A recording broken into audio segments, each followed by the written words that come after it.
Welcome to Deep Dive Lab, where we break down and dissect cutting-edge scientific research. We cover everything from, advanced biomedical technologies to breakthroughs in AI, materials science, chemistry, physics, and we try to tell it all as compelling, easy-to-follow stories. So, imagine you are standing on a street corner, just staring at your phone. Like we all do every single day. Right, exactly. And you're watching that little blue dot crawl down the digital map as you wait for your rideshare. And you trust it completely. I mean, if it says the car is turning the corner, you look up and boom, there's the car. But if you stop and think about it, how does a piece of glass and metal in your hand actually know exactly where you are on the surface of the Earth? It's kind of wild when you frame it like that. We really do treat that little blue dot like it's just magic. We totally do. Yeah, we assume it's just this standard, boring feature of modern life. But the reality is we are looking at one of the most complex engineering feats in human history. Which brings up a really strange question for today's deep dive. We're looking at a comprehensive survey of positioning technologies from the 1970s to today. And the big mystery is, how did a Cold War military experiment like something originally designed to track nuclear submarines evolve into the silent, invisible backbone of the modern world? It is a phenomenal journey, to be honest. Scientists and engineers didn't just, stumble into this. It took decades of frustrating, highly classified problem solving to transition from massive military computers to those tiny chips we carry everywhere today. Right, from room-sized mainframes to the smartwatch on your wrist or, the trackers running global supply chains. So let's go back to the beginning, because if I'm picturing the Cold War, I'm thinking like the hunt for Red October vibes. Where does the science actually start? Well, to understand the initial problem they were facing, we have to drop into the 1960s, right around the Sputnik era.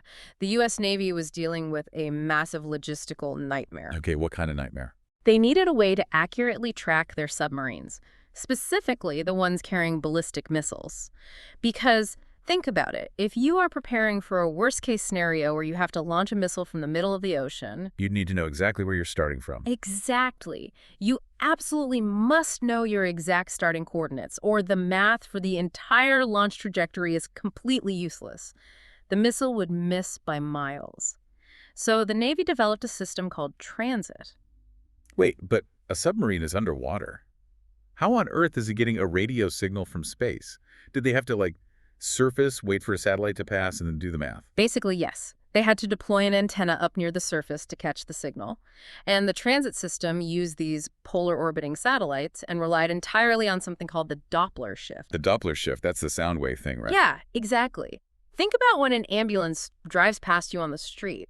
As it approaches, the pitch of the siren sounds higher, and then as it speeds away, the pitch noticeably drops. Right, that weird wailing sound as it passes. Yeah, that change in frequency is the Doppler effect. Okay, so the submarine's antenna is listening to the satellite passing overhead, kind of like a person standing on the sidewalk listening to that ambulance siren. You've got it perfectly.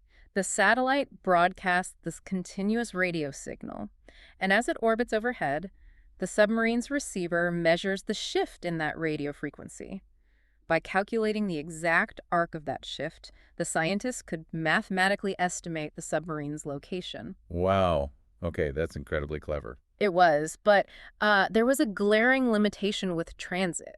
The satellite constellations in the 60s were incredibly sparse. I mean, there just weren't that many of them up there. So you're just sitting there waiting for one to show up. Yeah, and it took several minutes of continuous observation of that passing satellite just to get a single rough position estimate. Man, I'm trying to picture using that today on my phone. It would be like waiting 5 minutes for a Polaroid picture to develop just to figure out which street corner you are standing on. The Polaroid navigation system. That's a great way to think about it. I mean, it would be completely useless for real-time navigation. If you're driving down the highway at 60 miles an hour, by the time the system tells you where you were, you're already 3 miles down the road. Exactly. It worked fine for a slow-moving submarine lurking in the Atlantic Ocean, right? But researchers knew this was an absolute dead end for fast-moving targets. They needed continuous global coverage, and they needed the location data to be instantaneous. So the military has this slow, Polaroid-style system. Yeah. How do they leap from that to the instant God-tier tracking system we know today? So in 1973, the U.S. Department of Defense initiated a program called NavStar. And this is what eventually became what we now call GPS. The goal was to create a unified satellite-based navigation system. Navistar. Sounds very 70s sci-fi. Right, and by 1978, they launched the very first experimental block-eye satellite into orbit. But you have to remember, at this point, the entire project was heavily shrouded in military secrecy. Totally classified. Oh, completely. It was strictly designed for weapon guidance and military navigation. Civilians were locked out. You couldn't just buy a receiver at the store. So I'm assuming it would have just stayed locked away in a Pentagon vault forever if they hadn't been forced to share it. What forced their hand? A pretty massive historical tragedy served as the catalyst, actually. The historical records tracing the development of GNSS, which is Global Navigation Satellite Systems, they point to the Korean Airlines Flight 007 disaster in 1983. That was the pivotal turning point. Oh, wait, I'm vaguely familiar with this. That was the commercial passenger jet that accidentally strayed into restricted Soviet airspace and was shot down, right? Yes, exactly. It was this incredibly tense moment in the Cold War. The commercial airliner suffered a severe navigational error and just drifted way off its planned route. And the Soviets thought it was a spy plane or something. Yeah, the Soviet military intercepted and destroyed it. It was a devastating loss of life. But in the immediate aftermath of that disaster, the U.S. government announced a major policy shift. They decided to open up the military tech. They did. They declared that once the GPS constellation was fully completed, it would be made available for civilian use globally. The explicit goal was to prevent commercial flights from ever making that kind of fatal navigational error again. Wow. That is a massive paradigm shift. I mean, going from highly classified weapon guidance to an open public safety tool. But they didn't just hand over the keys to the military's most advanced toy, did they? They definitely kept the chain on the lock, so to speak. They introduced a feature called selective availability, or SA for short. What is that, like a parental control for GPS? Kind of. The military intentionally degraded the publicly available signal. They essentially baked artificial noise and error into the civilian data stream. So while the military still enjoyed pinpoint accuracy, civilian GPS was artificially limited. Just to keep people from using it for, like, their own missiles. Basically, it was only accurate to the order of tens of meters. Meaning you could probably find the right neighborhood, but you definitely couldn't find the right driveway. That's a really fair assessment. I mean, commercial receivers did start hitting the market in the late 1980s for surveying and commercial shipping, but they were bulky, they were very expensive, and deeply crippled by this selective availability. Which sets the stage for a massive leap forward, because obviously my phone can find my driveway today. When does the switch finally get flipped? In the year 2000, the U.S. government abruptly discontinued selective availability. Literally, overnight, civilian GPS accuracy improved from the size of a city block down to a matter of just a few meters. That's crazy. Imagine waking up one morning and your clunky, somewhat useless digital map is suddenly hyper-accurate. That must have sent shockwaves through the tech world. It absolutely did. Researchers consistently identify that specific policy decision as the moment the modern tracking era really began. You combine that overnight leap in accuracy with the sudden miniaturization of silicon chips happening around the same time, and you get an absolute mass market explosion. Okay, I want to pause the history lesson for a second because I really want to understand the actual science of this, because it still feels like magic to me. How does the positioning actually work? If I'm holding my smartphone, how is it communicating with a piece of metal floating 12,000 miles in space? Well, the secret is that it actually isn't communicating with the satellite at all. Wait, really? Yeah. It's not a two-way street? Not at all. Your phone is entirely passive. It's just listening. GPS satellites broadcast spread spectrum signals, and your device just measures what we call pseudo-ranges. Think of your phone as a cosmic stopwatch. A cosmic stopwatch. I really like that.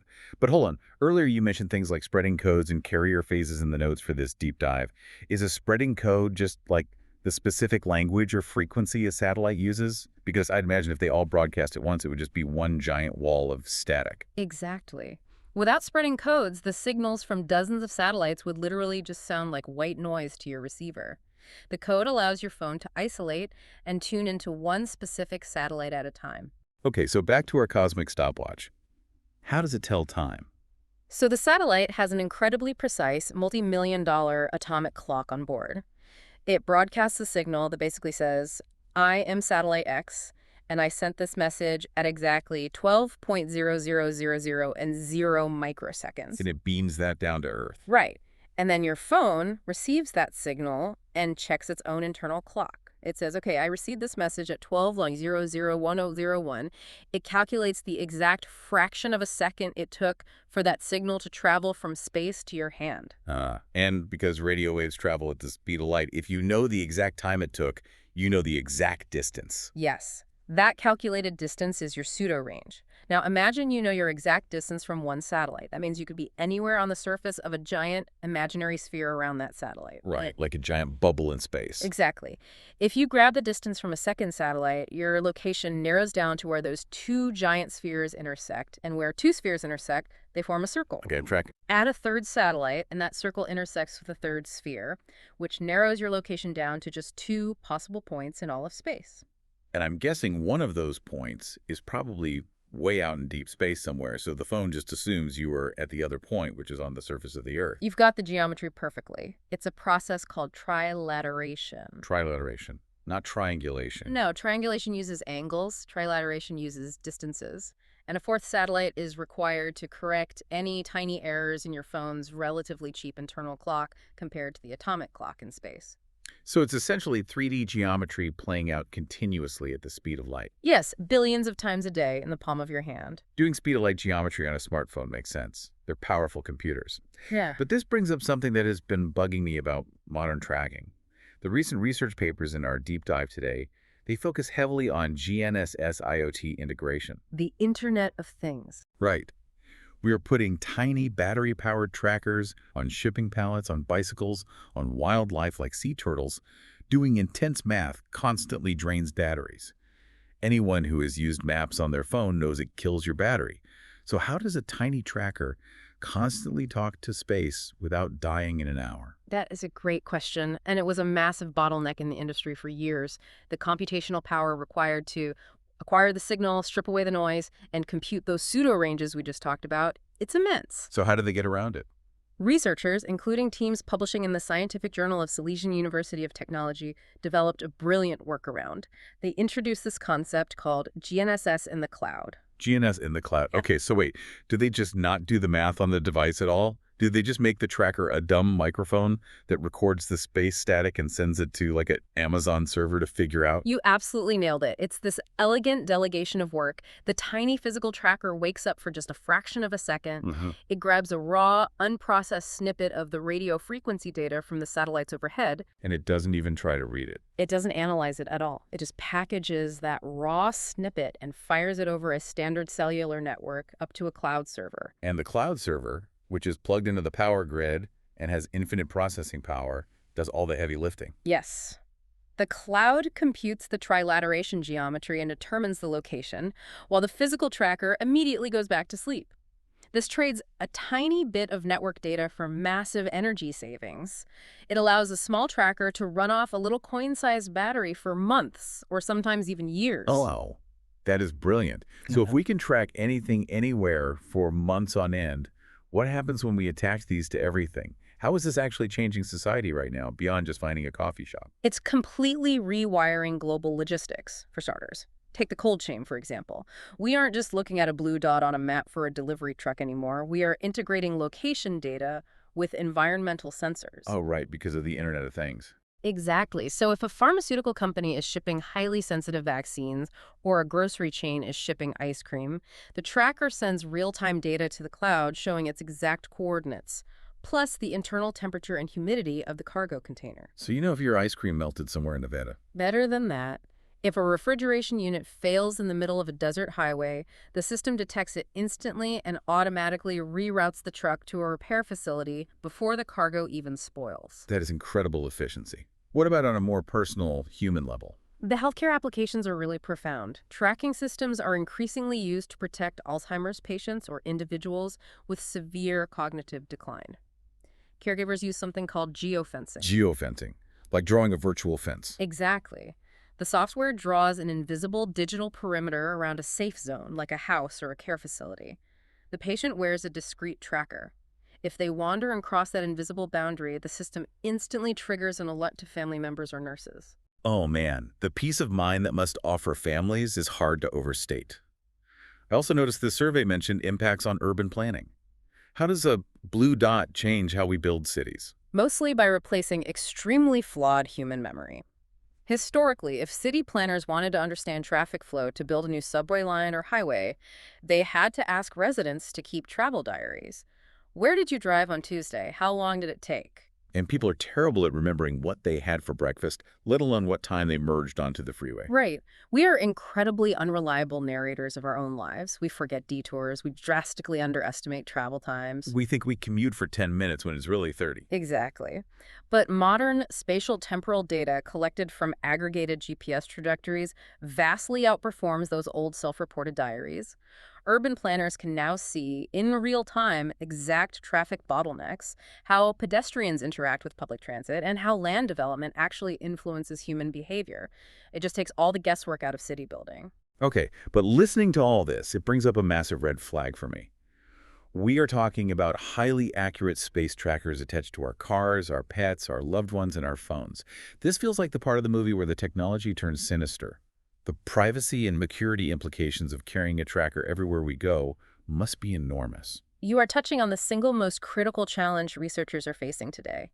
Because civilian GPS was intentionally designed back in the day to be an open, accessible system for the public, it lacks something very important: cryptographic authentication. Meaning the signal doesn't come with, like, a digital signature to prove it actually originated from a U.S. government satellite. Precisely. The data structures of civilian GPS are completely public. Anyone can look them up online. This makes the entire infrastructure highly susceptible to a threat known as spoofing. Spoofing. That's when an attacker sends counterfeit signals to manipulate a device's location, right? Let me see if I can visualize this. It's like you're trying to listen to someone whispering to you from across a crowded room that's the satellite, way up in space. But then an attacker standing right next to you pulls out a bullhorn and starts yelling fake directions. Your phone physically cannot hear the whisper anymore. It has no choice but to lock onto the bullhorn. That is a brilliant analogy. The satellites are over 12,000 miles away. By the time their radio waves reach the Earth's surface, they are incredibly weak, literally quieter than the background radiation of the universe. Wow, quieter than background radiation. That's insane. Yeah, so an attacker setting up a local transmitter on the ground has a massive advantage. Their counterfeit signal is much louder, the receiver gets overwhelmed, drops the satellite whisper, and just starts computing its location based on the attacker's bullhorn. Shouting over the satellite with bad directions. What can an attacker actually achieve with that, practically speaking? The security surveys paint a fairly alarming picture, honestly. Spoofing can be used to hijack the navigation systems of autonomous vehicles. Imagine a delivery drone flying a pre-programmed route. The attacker's spoofed signal slowly feeds it false coordinates, making the drone think it's drifting off course. And the drone tries to fix it. Right. The drone's autopilot naturally corrects its heading, flying itself right into the attacker's hands. It's also a major threat to maritime vessels. But perhaps most concerning is critical infrastructure. Infrastructure, like bridges and stuff? No, like the power grid. GPS doesn't just provide location, it provides ultra-precise timing synchronization. Remember the atomic clocks. Cellular networks, financial trading floors, and national power grids rely on that precise time to function. So a spoofing attack could theoretically desynchronize a power grid. That is terrifying. Right. And beyond the hacking aspect, there's just the sheer privacy invasion. High-resolution trajectory data reveals where you sleep, where you work, what doctors you visit, who you secretly associate with. Absolutely. The potential for unauthorized tracking, massive data breaches, and just the misuse of our personal location histories is a very real threat. The literature warns that as we integrate these systems deeper into our lives, the attack surface grows exponentially. But the good news is the scientific community is aggressively fighting back. What are the solutions? How do we secure a global system that was built decades ago without cryptography? We can't just replace the satellites, right? Right. Upgrading the satellites is a slow process, so researchers are developing several fascinating multi-layer defenses on the ground. One major area is machine learning anomaly detection. How does that work? They are training algorithms to recognize what a realistic trajectory looks like based on real-world physics. If your phone suddenly reports that you moved from New York to Paris in 2 seconds, or if the signal strength jumps unnaturally high like someone using a bullhorn, the software instantly flags it as a spooting attempt and ignores the data. Oh, I see. Catch the lie in the math itself. That makes sense. They are also leaning heavily into multi-sensor fusion. Modern smart devices don't rely solely on GPS anymore. They constantly cross-check the satellite data against local Wi-Fi networks, cellular tower triangulation, and their own internal inertial sensors, things like accelerometers and It's gyroscopes. like having multiple witnesses in a room to verify a story. If the GPS says you are turning left, but the gyroscope physically feels you going straight, the system knows the GPS is compromised. That is exactly how it works. And on the privacy front, computer scientists are utilizing techniques like federated learning. Federated learning, what's that? So instead of your phone sending all your raw, sensitive location data to a central cloud server to help train a city's traffic prediction algorithm, the algorithm is actually sent down to your phone. Wait, really? Yeah, the model trains locally right on your device, learning from your habits, and then only sends a mathematically encrypted update back to the cloud. Oh, that's so smart. It's like a group project where everyone does the homework in secret at their own house and then only brings the final answer to class. Nobody ever sees your messy scratch pad, which in this case is your personal location history. That's a great way to look at it. It completely preserves the utility of the data for society, like predicting traffic, without exposing the individual's specific habits. Okay, let's step back and look at the big picture of what we've uncovered today. If we are summarizing the key takeaways from this massive technological journey we just went on, what really stands out to you? I see three major pillars here. First, the historical evolution is just staggering. We watched a slow, heavily restricted Cold War military tool transform into an instantaneous, ubiquitous civilian infrastructure that literally runs the modern economy. From tracking submarines, tracking ice cream. Exactly. Second, the unsung heroes of this story are the engineering workarounds. Concepts like GNSS in the cloud offloading and multi-sensor fusion, those are what actually make our devices reliable and battery efficient on a daily basis. And the third pillar. The future of tracking science isn't just about making a blue dot a few centimeters more accurate. We've largely solved accuracy. The next great frontier is entirely about security, making the infrastructure bulletproof against spoofing and ensuring the algorithms actively protect human privacy.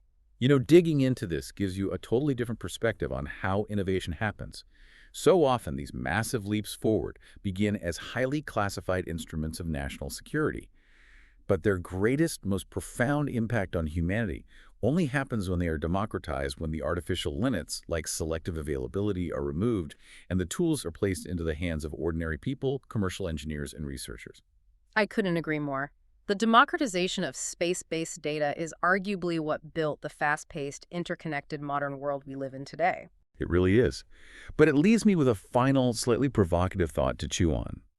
As these tracking systems become fully integrated with every other sensor in our lives, embedded into the very fabric of our smart cities, our delivery drones, and our autonomous vehicles, will there ever be a space left in the physical world where we are entirely untethered from the digital one?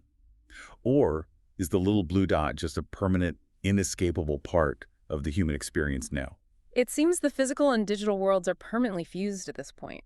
How we navigate that fusion while protecting our autonomy is really the next great challenge. Definitely something to think about next time you're staring at your phone, waiting for your ride to turn the corner. Well, thank you all for joining us on this journey in the Deep Dive Lab. If you enjoyed uncovering the hidden science behind the everyday world, make sure to follow and subscribe for more fascinating stories. We will see you next time.